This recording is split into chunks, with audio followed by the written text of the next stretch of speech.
룻기 4장 1절에서 12절 말씀입니다. 다 찾으신 줄 알고 한 절씩 교독하신 후에 마지막 절은 같이 읽겠습니다. 제가 먼저 읽어드립니다. 보아스가 성문으로 올라가서 거기에 앉아 있더니 마침 보아스가 말하던 기업 물을 자가 지나가는지라.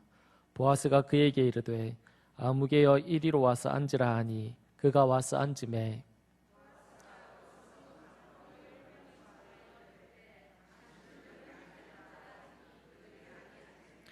보아스가 그 기업 물을 자에게 이르되 모압 지방에서 돌아온 나오미가 우리 형제 엘리멜렉의 소유지를 팔려 함으로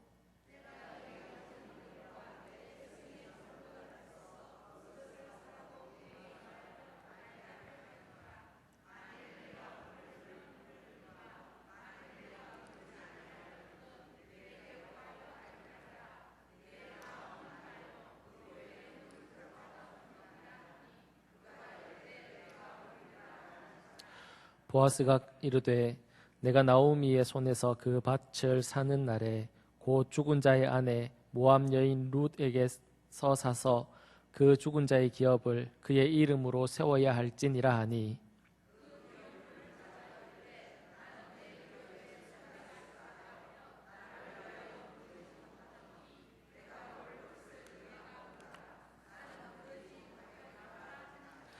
옛적 이스라엘 중에는 모든 것을 무르거나 교환하는 일을 확정하기 위하여 사람이 그의 신을 벗어 그의 이웃에게 주더니 이것이 이스라엘 중에 증명하는 전례가 된지라.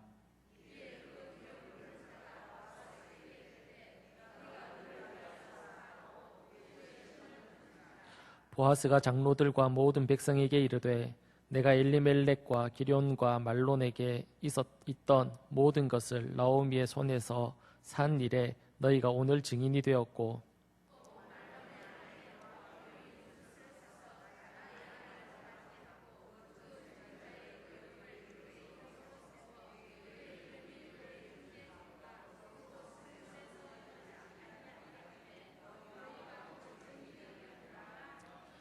성문에 있는 모든 백성과 장로들이 이르되 우리가 증인이 되나니 여호와께서 내 집에 들어가는 여인으로 이스라엘 집을 세운 라헬과 레아 두 사람과 같게 하시고 내가 에브라데서 유력하고 베들레헴에서 유명하게 하시기를 원하며 여호와께서 이 젊은 여자로 말미암아 내게 상속자를 주사 내 집이 다말이 유다에게 낳아준 베레스의 집과 같게 하시기를 원하노라 하니라.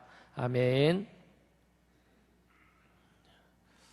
오늘 우리가 읽은 본문의 말씀을 가지고 사람이 사람에게 기적이 될 수 있을까라는 제목으로 말씀을 나누도록 하겠습니다. 우리가 살아가는 인생에서 중요한 것이 여럿 있을 것입니다. 그 중에 한 가지가 만남이라고 생각됩니다. 그래서 독일의 한 문학자는 이렇게 이야기했습니다. 인생은 너와 나의 만남이다 라고 그렇게 이야기를 했습니다. 그러니까 인생이 곧 만남이다 라고 그렇게 정의를 내린 것입니다. 우리가 살아간다라는 것은 만남의 연속입니다. 부모를 만나고 스승을 만나고 그리고 또 친구들을 만나고 그리고 좋은 책들을 만나고 그리고 많은 사람들을 우리가 만나면서 살아갑니다. 우리의 이런 만남은 단순히 만남으로 끝나는 것이 아니라 우리의 이런 만남은 우리에게 영향을 끼친다라는 사실입니다. 그래서 어떻게 보면 우리의 인생의 만남이 행복과 불행을 통해서 결정된다라고 그렇게 말할 수도 있을 것입니다.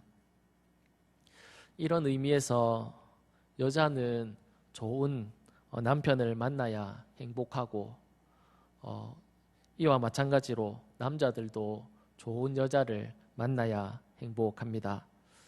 학생은 훌륭한 선생님을 만나야 실력이 생기고 그리고 또 선생님들도 좋은 이런 제자들을 만나야 가르친 보람이 있을 것입니다.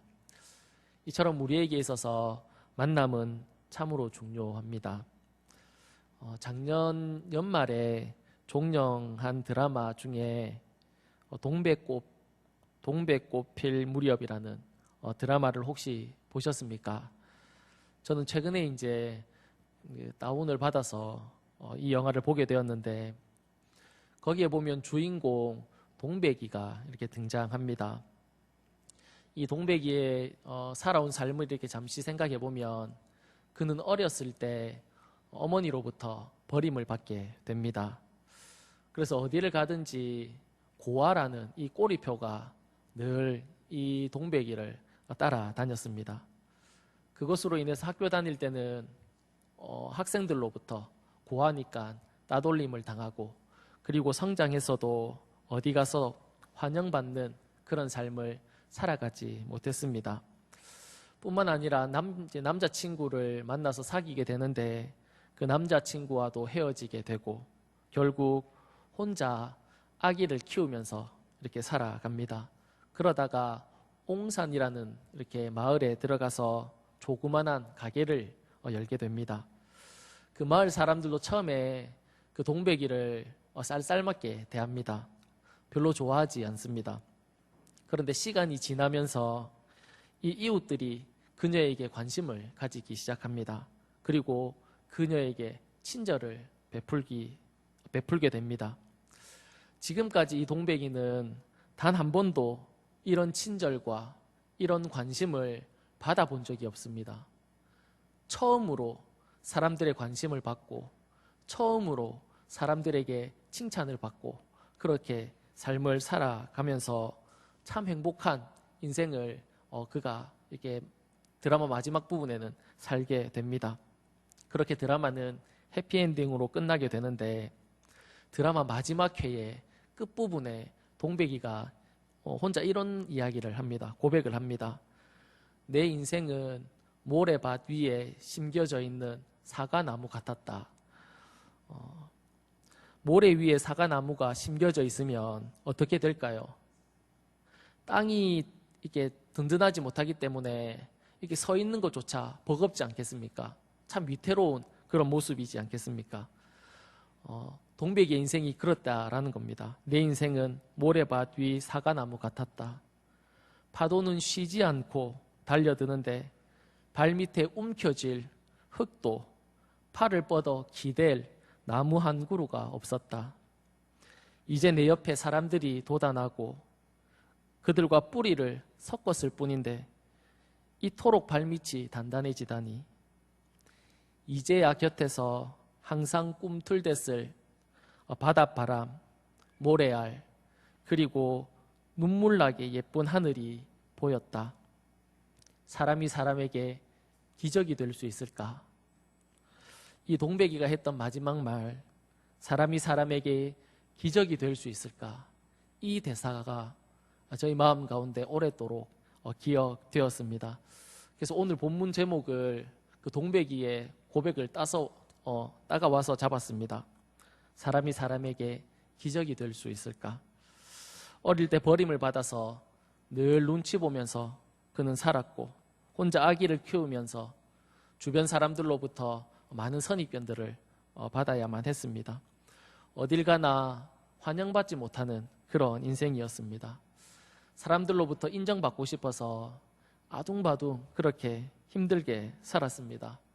그러다가 언제부턴가 이웃 사람들로부터 칭찬도 받고 관심도 받으면서 자신의 삶에 기적이 일어났다는 것을 그가 고백하고 있는 것입니다. 참 드라마 내용이 따뜻하지 않습니까? 오늘 본문에도 보면 이와 비슷한 이야기가 나옵니다. 비슷한 삶을 살았던 사람이 나옵니다. 그 사람의 이름이 나오미와 룻이라는 여인입니다. 룻기 1장에 보면 나오미에게는 엘리멜렉이라는 남편이 있었습니다. 그리고 그에게는 말론과 기론이라는 두 명의 아들도 있었습니다. 그들은 베들레헴에서 살게 되었는데 이 베들레헴에 큰 흉년이 들었습니다. 그래서 다 짐을 정리하고 모압이라는 지역으로 그 가족들이 이사를 가게 됩니다. 잘 살아봐야지, 더 행복해야지, 그런 생각으로 이사를 가지 않았겠습니까? 그런데 그 가족들이 모압 지방으로 떠난 이후에 어떤 일이 일어나냐면 남편 엘리멜렉이 죽게 됩니다. 참 슬펐겠죠. 이별은 참 쉽지 않지 않습니까? 그리고 또 이 타 지역에서 그런 일이 있었으니까 마음이 참 힘들었을 겁니다. 그때 이제 두 명의 아들이 결혼을 하게 됩니다. 다시 행복을 꿈꾸고 또 이렇게 기대하면서 두 아들을 결혼시켰겠지요. 그런데 결혼한 이후에 이 두 아들이 죽게 됩니다. 그래서 결국은 나오미와 며느리 두 명만 이렇게 남게 되었습니다. 그때 나오미는 다시 고향으로 돌아가야겠다라는 생각을 하고 이렇게 베들레헴으로 돌아오려고 하는데 두 명의 며느리 중에 한 며느리가 같이 베들레헴으로 돌아오려고 합니다. 그래서 이제 한 며느리를 데리고 고향 베들레헴으로 돌아왔습니다. 막상 고향으로 돌아왔지만 살아가기가 참 막막하지 않겠습니까? 두 여인 두 명이서 어떻게 먹고 살지 참 막막했을 겁니다. 그때 이 며느리 룻이 밭에 나가서 다른 사람의 밭에 가서 떨어진 이삭을 하나씩 주워서 하루하루 끼니를 시어머니와 때우게 됩니다. 참 힘들고 어려운 이런 인생을 살아가고 있는 이 두 여인이 보아스라는 한 남자를 만나게 됩니다. 룻이 이 보아스라는 한 남자를 만나게 되는데 이 남자를 만남으로 인해서 이 두 여인의 인생이 완전히 새롭게 변화되는 것이 오늘 우리가 읽었던 본문의 말씀입니다. 우리가 보면 이스라엘 백성들에게 하나님께서 명령하신 특별한 제도가 있습니다. 그 중에 하나가 바로 고엘 제도라는 건데 이 고엘이라는 뜻은 구원하다 그리고 또 근친의 일을 맡아주다라는 그런 뜻을 가지고 있습니다. 이 고엘 제도에 대해서 잠시 설명을 좀 드리겠습니다. 첫 번째로 어떤 사람이 후손이 없이 세상을 떠나면 그 형제나 아니면 그 형제가 없으면 제일 가까운 친족이 미망인과 이렇게 결혼을 해서 후손을 이렇게 이어주는 것입니다. 창세기 38장에 보면 야곱의 아들 루다라는 사람이 수아라는 여자를 이렇게 만나게 됩니다. 그래서 만나서 세 명의 아들을 갖게 되는데 그 첫 번째 아들이 엘이라는 아들입니다. 그 두 번째 아들이 오난, 세 번째가 셀라입니다. 이 첫 번째 엘이 다말이라는 여자를 만나서 결혼을 하게 되는데 이때 이제 이 두 사이에 아이가 없이 이 남편인 엘이 죽게 됩니다. 그렇게 되자 유다가 어떻게 하냐면 창세기 38장 8절에 보면 이렇게 말합니다. 유다가 오난에게 이르되 둘째 아들입니다. 오난이 둘째 아들 오난에게 이르되 내 형수에게로 들어가서 남편의 아우된 본분을 행하여 내 형을 위하여 씨가 있게 하라. 그렇게 말을 합니다. 그러니까 형수를 취해서 형을 위해 자녀를 낳으라 라고 그렇게 이야기를 한 겁니다. 우리가 지금 생각해 보면 세상에 어떻게 이런 일이 있을 수 있나 이렇게 생각이 들 수 있지만 이 고대 사회에서는 이런 풍습이 여러 지역에 있었다라고 그렇게 이야기를 합니다. 그와 마찬가지로 이 토지에도 이와 비슷한 법이 있었습니다. 어떤 사람이 너무 빈궁해서 자신의 토지를 팔게 될 경우에는 자신과 가장 가까운 친족이 그 토지를 물려주는 그런 제도가 있었습니다. 그러니까 친족이 판 그 토지를 돈을 주고 사서 그것을 다시 원래 그 주인에게로 이렇게 돌려주는 제도가 이스라엘 백성에게 있었습니다. 이 외에도 이제 사람이 종으로 팔리면 그 돈을 주고 그 종을 사서 자유케 해주는 그런 법도 있고 그리고 또 친족의 억울함을 보수하는 그런 제도도 있습니다. 이 제도를 다 통틀어서 무엇이라고 하냐면 고엘 제도라고 그렇게 우리가 부릅니다. 이 고엘 제도는 하나님께서 이스라엘 백성들에게 지키라고 그렇게 주신 명령이었습니다. 오늘 본문에 보면 이 고엘 제도를 행하려고 하는 한 사람이 있습니다. 그 사람이 누구냐면 바로 보아스라는 사람입니다. 나오미와 룻은 다른 사람의 도움이 없으면 다른 사람이 돌보지 않으면 살아갈 수 없는 그런 분류의 사람이었습니다. 그런데 이 두 여인이 보아스라는 한 남자를 만나게 되면서 만나게 되는데 이 보아스라는 사람이 바로 나오미 가족의 가까운 친족 중에 한 사람이었습니다. 그래서 이 보아스는 나오미와 룻을 위해서 하나님께서 이스라엘 백성에게 명령하신 이 고엘 제도, 자녀를 낳아서 가문을 이어가게 해주는 것, 그리고 땅도 다시 다 구입해서 다시 이렇게 돌려주는, 그들의 삶을 회복시켜 주는 이 일을 하려고 합니다. 그런데 문제가 하나 있는데 그것이 무엇이냐면 자신보다 더 가까운 친족이 한 사람 있었습니다. 그래서 보아스가 나오미와 가장 가까운 그 친족을 부르는 게 1절입니다. 1절에 보면 보아스가 성문으로 올라가서 거기에 앉아있더니 마침 보아스가 말하던 기업 물을 자가 지나가는지라 보아스가 그에게 이르되 아무개여 이리 와서 앉으라 하니 그가 와서 앉았다. 그렇게 말을 합니다. 자신보다 더 가까운 그 친족을 불러서 하나님이 명령하신 이 고엘 제도를 행해라 라고 그렇게 요구를 하고 있는 겁니다. 그런데 이 사람이 어떻게 하냐면 거절합니다. 나는 그렇게 못하겠다. 그렇게 이야기를 합니다. 왜냐하면 그 이유를 성경이 말하는데 나에게 손해가 있기 때문에 그렇다. 나에게 손해가 생기기 때문에 나는 그것을 못하겠다. 그렇게 이야기를 한 겁니다.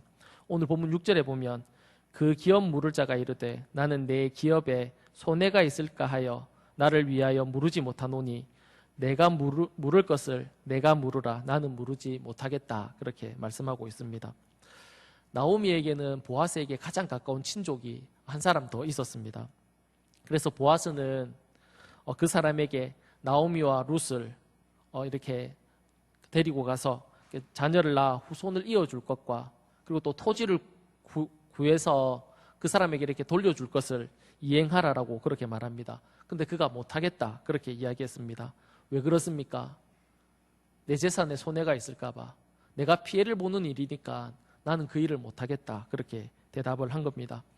사실 이 고엘 제도는 하나님께서 이스라엘 백성들에게 지켜 행하라라고 그렇게 말씀하셨지만 무조건 지켜야 하는 그런 법은 아니었습니다. 해도 되고 하지 않아도 되는 그런 법이었습니다. 그래서 이 가장 가까운 친족은 나는 못하겠다. 그렇게 이야기를 한 겁니다. 그러나 오늘 본문에 나오는 보아스는 자신의 재산에 피해가 있다는 것을 알고도 나오미와 룻을 위해서 이 일을 행하려고 합니다. 왜 그렇게 할까요? 자신의 재산에 손해가 있고 자신의 삶에 피해가 있지 않습니까? 그런데 왜 굳이 안 해도 되는데 이 하나님의 명령을 따라 행하려고 하는 걸까요?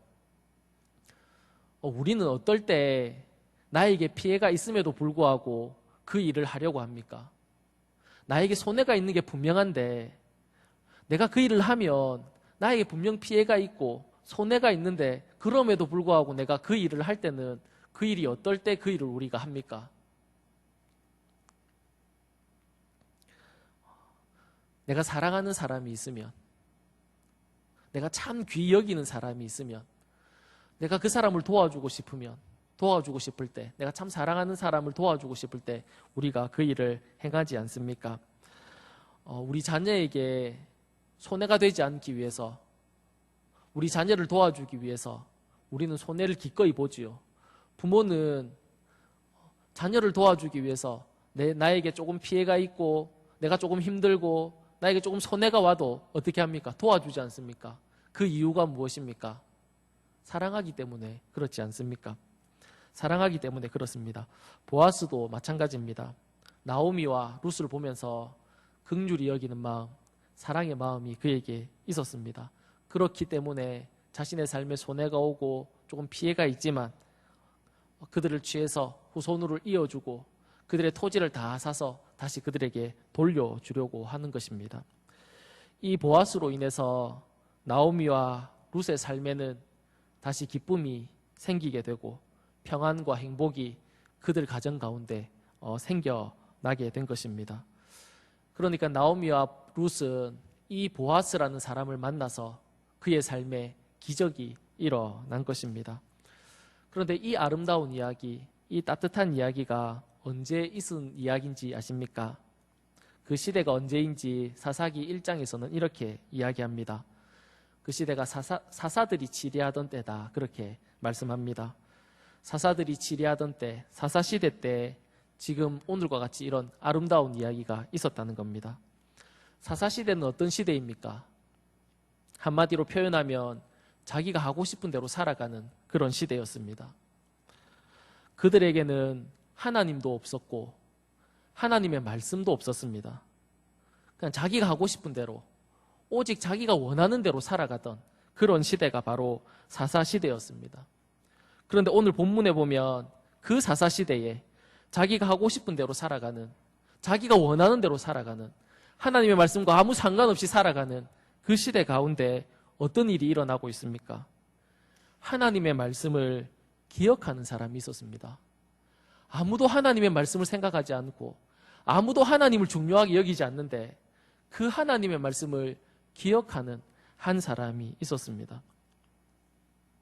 보아스라는 사람입니다. 이 보아스라는 인물은 하나님의 말씀을 아는 것뿐만 아니라, 기억하고 있는 것뿐만 아니라 한 걸음 더 나아가서 그 하나님의 말씀대로 살아가려고 하는, 그 하나님의 말씀에 순종하려고 하는 모습을 오늘 우리가 볼 수 있습니다. 자신에게 손해가 있는데, 자기에게 피해가 있는데 하나님의 말씀을 따른다고, 하나님의 말씀 앞에 순종한다고 자신의 삶이 나아지는 게 아니었습니다. 자신에게 어떤 유익이 있는 게 아니었습니다. 하나님의 말씀을 따라갈 때 자신의 삶에 피해가 있었고 손해가 있었습니다. 그럼에도 불구하고 그는 하나님의 말씀을 따라 살려고 하는 그런 모습을 볼 수 있습니다. 언제 그렇게 했느냐? 사사시대 때. 아무도 하나님의 말씀과 상관없이 하나님 말씀대로 살아가지 않는다고, 너 왜 그렇게 살아?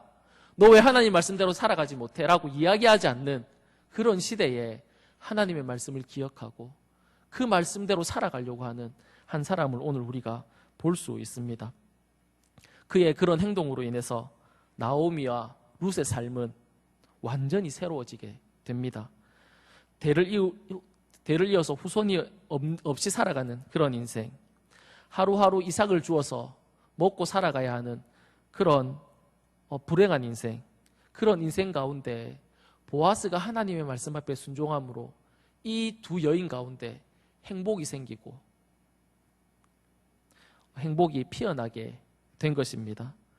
사랑하는 여러분, 이 아름다운 이야기, 이 기적과 같은 이야기가 우리의 삶에도 일어났으면 좋겠다, 그런 생각을 하시지 않습니까? 그러나 사실은 이 나오미와 룻의 이야기가 바로 저와 여러분의 이야기입니다. 우리의 삶이 나오미와 룻과 같이 꿈도 없고 희망도 없는 그런 인생이었습니다. 그런데 우리가 보아스를 만났습니다. 우리의 삶에 이 보아스라는 사람이 찾아오신 겁니다. 이 보아스가 누구일까요? 우리가 오늘 예배하는, 우리가 섬기는 그 예수 그리스도, 그분이 바로 보아스라는 사실입니다. 이 보아스라는 이름의 뜻에는 여러 가지가 있습니다. 그 중에 구속자, 구원자라는 뜻이 담겨져 있습니다. 그러니까 죄로 인해서 영원히 죽을 수밖에 없는 우리 인생, 꿈도 없고 희망도 없고 저주받아서 영원히 멸망당할 수밖에 없는 그런 우리 인생에 주님이 찾아오셨습니다. 주님으로 인해서 우리의 저주가 끊어지고 영원한 나라를 우리가 다 유업으로 얻게 된 것입니다. 그리고 그 나라를 꿈꾸고 소망하면서 오늘 하루를 우리가 살아갈 수 있는 삶으로 완전히 새롭게 변화된 것입니다. 어떻게 이런 일이 일어나게 되었습니까? 예수님께서 십자가를 지심으로, 자신을 희생함으로 우리의 신분이 하나님의 자녀가 되는 놀라운 변화가 우리 모두가 다 경험하게 된 것입니다. 마치 보아스가 자신에게 손해가 있음에도 불구하고 그들을 구원했듯이 하나님은 자신을 희생해서 우리를 구원해 주신 것입니다. 이 사실을 우리가 다 알지 않습니까? 하나님이 나를 위해서 죽으셨고 그 하나님 때문에 내가 영원한 생명을 얻었고 그 하나님 때문에 내가 영원한 나라를 기업으로 받았고 내가 그 나라에 간다라는 사실을 우리가 다 알고 있지 않습니까? 그렇다면 우리는 어떻게 살아야 할까요? 우리가 금요 예배를 드릴 때, 저번 주 금요 예배를 드릴 때 마지막으로 불렀던 찬양이 무엇이냐면 낮엔 해처럼 밤엔 달처럼이라는 찬양이었습니다. 이 찬양 2절 가사에 보면 이런 구절이 있습니다. 주의 사랑은 베푸는 사랑, 값없이 그저 주는 사랑.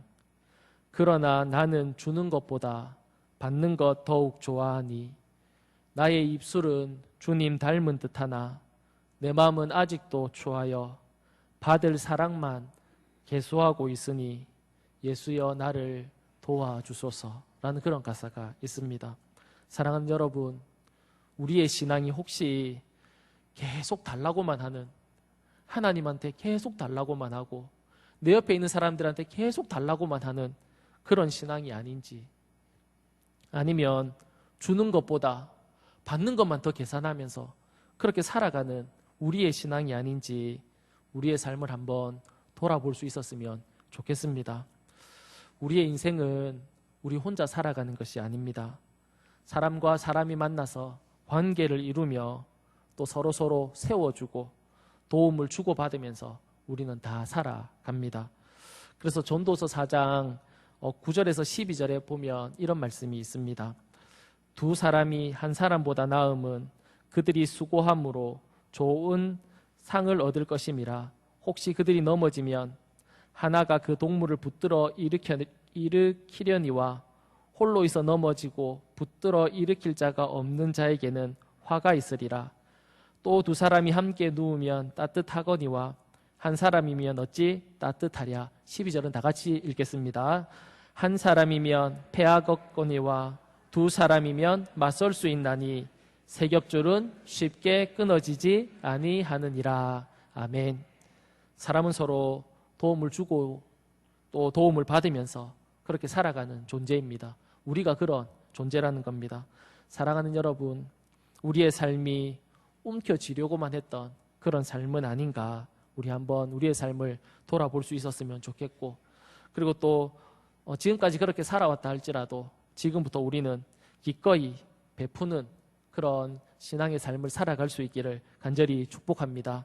내 옆에 있는 형제, 또 자매, 그리고 예수 믿지 않는 주변의 사람들, 우리 주변에 예수 안 믿는 사람들 참 많이 있지 않습니까? 그 믿지 않는 사람들에게 우리가 참 신앙인으로 베푸는 자로 이렇게 살아갈 수 있기를 간절히 바랍니다. 우리가 주변에 도움이 필요한 사람에게 우리가 관심을 가질 때, 우리가 가진 것이 비록 적다 할지라도 우리가 가진 것을 나눌 때 이 세상은 더 따뜻해지고 더 행복해질 줄 믿습니다. 더 간절히 바라는 것은 우리 동부교회가 이렇게 따뜻하고 정말 행복한 그런 공동체가 될 수 있으면 얼마나 좋을까, 이런 생각을 해봅니다. 사랑하는 여러분, 우리가 이런 삶의 주인공이 다 될 수 있기를 간절히 축복합니다. 그러면 내가 가지고 있는 그 작은 것, 그 작은 것을 나누고, 그리고 나의 이 작은 말 한마디, 다른 사람을 칭찬하고 격려하는 그 말 한마디가 다른 사람에게는 어쩌면 기적을 일으킬 수 있다라고 그렇게 생각되어집니다. 사랑하는 여러분, 이 기적을 만드는 일에 저와 여러분들이 다 쓰임받는 그런 축복이 있기를 간절히 축원합니다.